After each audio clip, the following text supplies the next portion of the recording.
Gostaria inicialmente de saudar o deputado Adão Vilaverde, ao cumprimentá-lo, cumprimento todos os deputados estaduais, deputado Henrique Fontana, que representa a Câmara dos Deputados, meus queridos amigos e parceiros, prefeito João Antônio Dib e Olívio Dutra. Eu cumprimentar o Jonas Reis, cumprimento não somente as entidades, mas a todos os servidores públicos.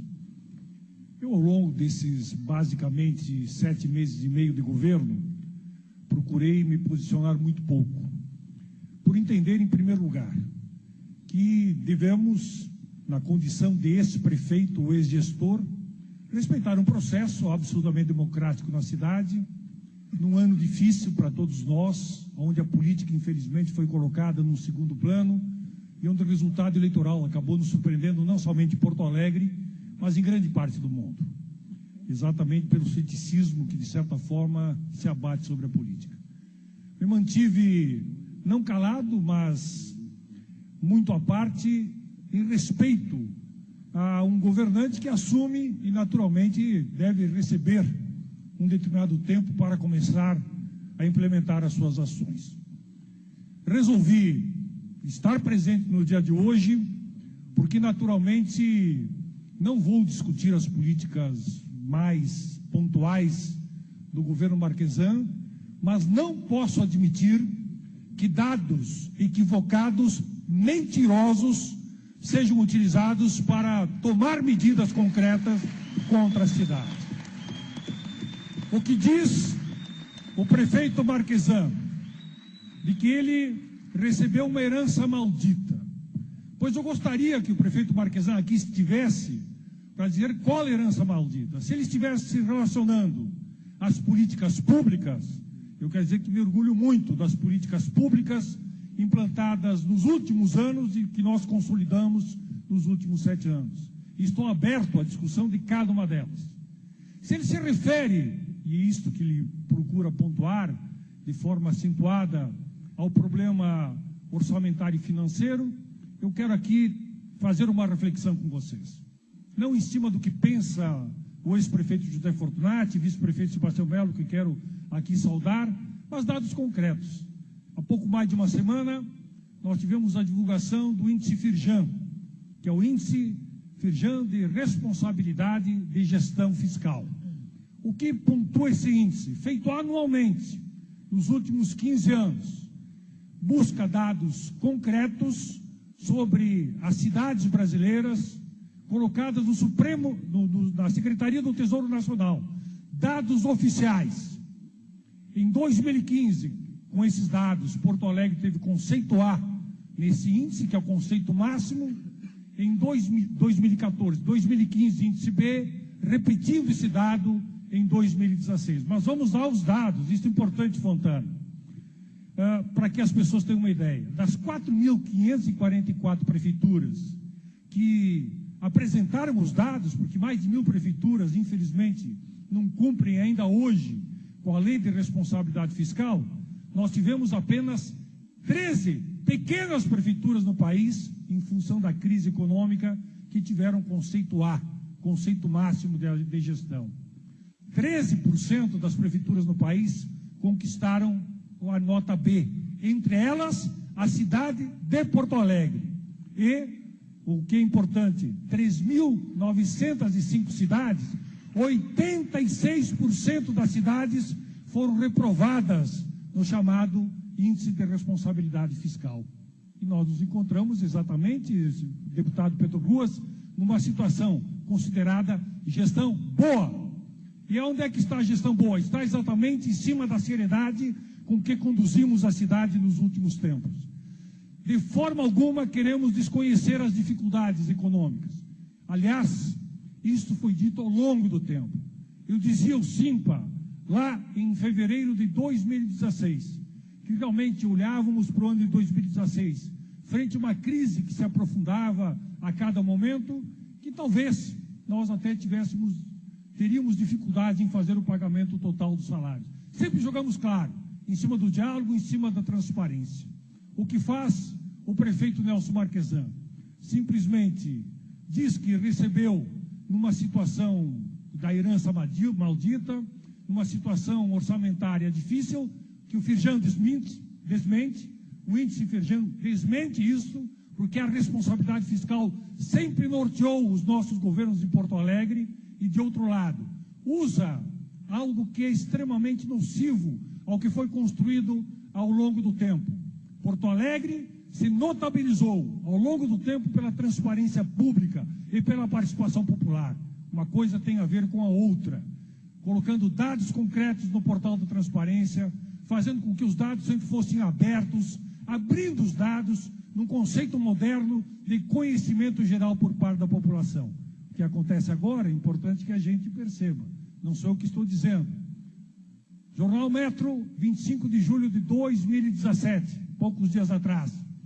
Prefeitura não responde sobre gastos via lei de acesso à informação.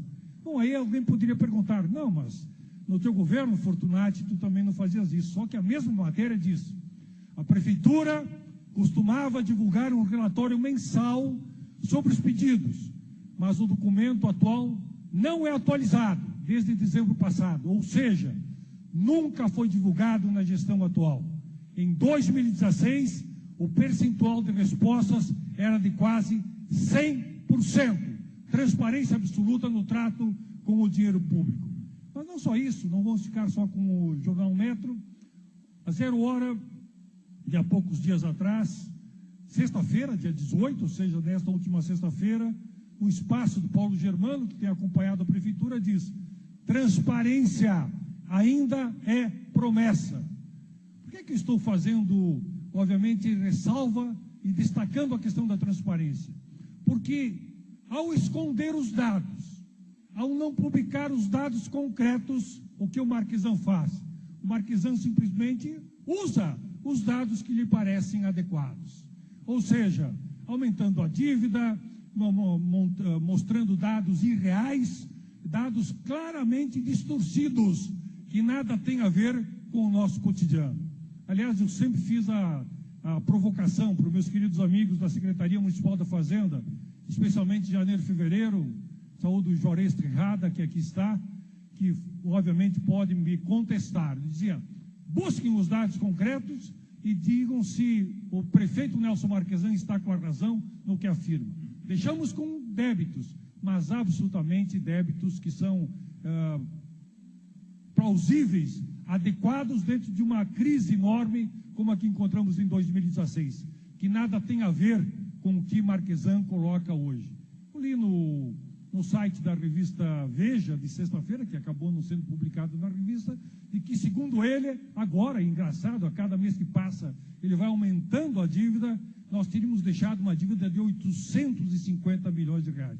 Fala e fala, mas não mostra nada, não comprova, não mostra dados, simplesmente a sua palavra contra todos os dados concretos que, obviamente, a Secretaria Municipal da Fazenda tem, Tribunal de Contas, Ministério Público e assim por diante.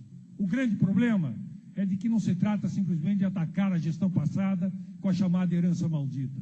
O problema é que isto, obviamente, sinaliza uma determinada visão, não a visão de um gestor, mas a visão de um presidente de partido. Marquesan, na Prefeitura de Porto Alegre, continua sendo presidente de um partido e se comporta enquanto tal e não enquanto gestor da cidade de Porto Alegre. Isso tem que ficar muito claro. E ao ser o presidente de um partido, ele tenta, obviamente, fazer o contraponto a todos que não sejam exatamente da sua ideologia, da sua filosofia, assim por diante. Me desculpem, mas eu não consigo compreender como gestor. O Lívio Dutra foi gestor, João Antônio Dibre foi gestor, tivemos tantos outros gestores de várias siglas partidárias. A partir do momento em que assumimos esse cargo de prefeito, governador ou presidente, não deixamos de lado a nossa filiação partidária, não deixamos de lado a nossa compreensão partidária, mas o nosso comportamento tem que ser um comportamento de governar para a maioria, de governar buscando a justiça social independente de partido político. E, infelizmente, o que Marquesan faz nada mais é do que uma disputa político-partidária. E isto tem reflexo no esvaziamento das políticas sociais. Eu tenho andado pela cidade, ando muito pela cidade, converso com servidores públicos, vou para a ponta, e o que eu vejo? Há claramente um sucateamento das políticas sociais na cidade de Porto Alegre. O que aparece no fim da segunda passagem, isso é a parte visível. O grande problema não é a parte visível, é a parte invisível, que atinge exatamente as pessoas de menor poder aquisitivo, que estão nos nossos bairros populares, nas vilas populares, sofrendo com a falta de políticas públicas da Prefeitura Municipal de Porto Alegre. E aí ele vem com a herança maldita. Só quero lembrar uma coisa. Ele, no início do ano, ao receber os débitos, ele fez uma renegociação. Mais uma vez, chamo aqui a atenção do pessoal da Secretaria Municipal da Fazenda. E essa negociação impõe para quando? O primeiro pagamento começa a partir de setembro. Pois bem, se ele faz uma renegociação dos débitos deixados pelo governo anterior, assume teoricamente zerado.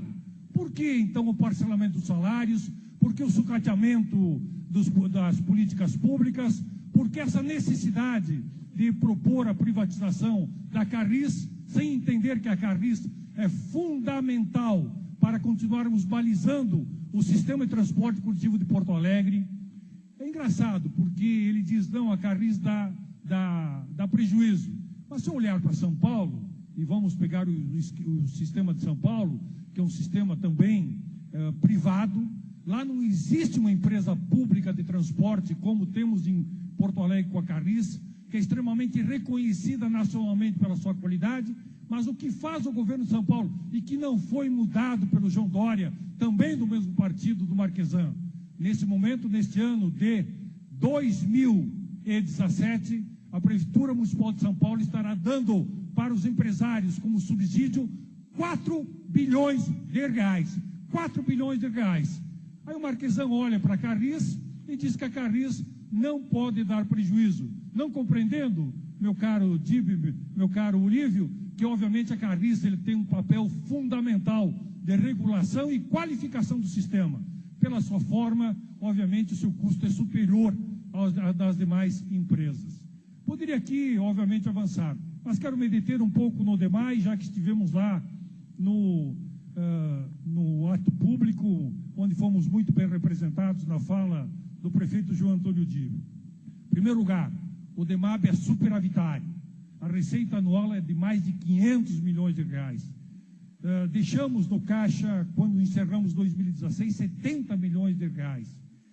O DEMAI foi responsável pelo PISA, que continua em execução, Programa Integrado Socioambiental. E, para minha surpresa, o que eu li como declaração do prefeito Marquesan é de que nós precisávamos, na verdade, privatizar o DEMAI porque precisávamos devolver a balneabilidade ao Guaíba. Só que ele não compreendeu ainda que o DEMAI está fazendo sua parte. Nós tínhamos o tratamento do esgoto cloacal em 17%, já estamos em 70% e vamos chegar em 80% com o PISA. O grande problema da poluição do Guaíba, todo mundo sabe. São 4 afluentes muito grandes, o Jacuí, que despeja 80% de toda a água que chega a Porto Alegre, o Caí, os Sinos e o Gravataí, que são rios extremamente poluídos, podres. E esse não é um trabalho do DEMAI, esse é um trabalho muito maior, que tem que ser feito pelo governo do Estado, governo federal, onde a Prefeitura de Porto Alegre pode participar juntamente com as demais prefeituras. Então, o que eu percebo, com o encerramento do meu tempo, na verdade, o que o prefeito Marquesan está colocando é um projeto de governo. Eu digo, não vou discutir projeto de governo do ponto de vista filosófico e ideológico.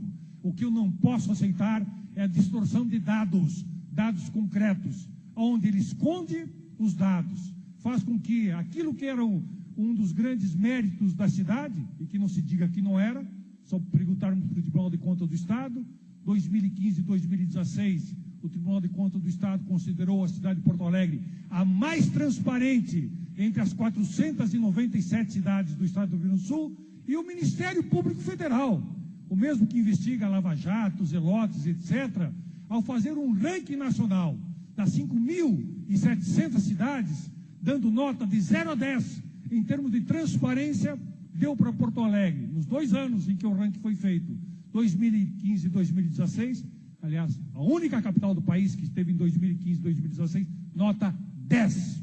Então isso tem que ser lembrado, porque transparência, juntamente com participação popular, é fundamental. E eu encerro falando na questão da participação popular, porque eu percebo que aquilo que foi construído, Lívio, com muito denodo, com muita força, ao longo da história de Porto Alegre. Conselhos populares, lá na época do Colares, o DIB com as suas formas de participação, o LIVE implantando o orçamento participativo. Na verdade, hoje é um desmonte de todas as formas de participação popular, com a desculpa que não tem dinheiro. Ora, a população não pode ser chamada somente quando existem recursos para serem investidos. A população tem que ser chamada para um diálogo franco e aberto para discutirmos a gestão da cidade e buscarmos em conjunto, num governo democrático, naturalmente, isso pode acontecer, as soluções que a cidade precisa.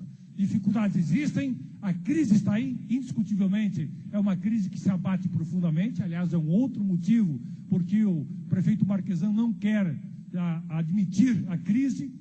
Pelos dados da Secretaria da Fazenda, estão lá, públicos, nós, Prefeitura Municipal de Porto Alegre, em 2017, de janeiro a julho, tivemos uma arrecadação menor, Fontana, em termos de receita própria e transferências, do que 2016. Então a crise continua. Só que, ao invés de reconhecer essa crise, talvez porque o PSDB esteja apoiando o governo Temer, ele obviamente quer jogar nas costas da herança maldita.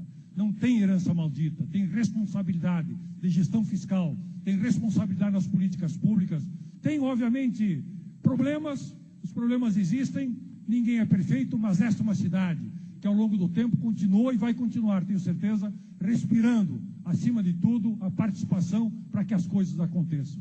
Desejo um bom debate, eu infelizmente vou ter que me retirar, mas o meu vice-prefeito, sempre meu vice-prefeito Sebastião Melo, vai permanecer para que a gente possa buscar aqui orientações, indicações, para que a luta realmente caminhe para uma cidade cada vez melhor. Obrigado, que Deus abençoe a todos. Muito bem.